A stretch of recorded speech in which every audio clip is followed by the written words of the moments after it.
అంత పని మీద చేస్తున్న వారివి నన్ను ముగ్గులోకి ఎందుకు దింపవరా? ఆ రోజు నా ముగ్గురు మీద 498 కేసు పెట్టి నీ దగ్గరకు వచ్చానే, మమ్మల్ని కాంప్రమైజ్ చేయకుండా దగ్గరుండి మరి నువ్వు విడాకులు ఇప్పించావు కదా. ఏ వాడు కొడుతున్నానని చెప్పి నువ్వు ఏడుస్తుంటే జాలి పడ్డం తప్ప? తప్పు కాదు. ఎర్రగా ఉన్నానని తగులుకొని గోవాకి షికార్లు తిప్పడం, రాత్రి పగులు తేడా లేకుండా కామసూత్రాలు చూపించడం అది తప్పు కాదా? ఒంటరిగా ఉన్నా కదా అని దువ్వి నన్ను వాడుకున్నావు చూడు, అది తప్పు కాదా? అలా అని డ్యూటీ చేస్తున్నా, ఇంట్లో ఉన్న కాల్స్ మీద కాల్ చేస్తుంటే నేను ఎలా బతకాలి? నువ్వు బ్రతకడానికి ఫ్లాట్ కొని ఇచ్చాను, వేసి చూడడానికి నగలు కొని ఇచ్చాను, డబ్బులు ఇచ్చాను. అవ్వంటే సరిపోద్దా? మగ్గారొద్దా? నాకు నువ్వు కావాలి, రోజు కావాలి. నేను మనిషిని కాదా?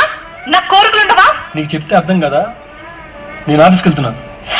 ఏయ్ రమేష్, ఏ ఇంకొకటి తగులుకుందా? అదేం కాదే, నాకు ఇప్పుడు మూడ్ లేదు.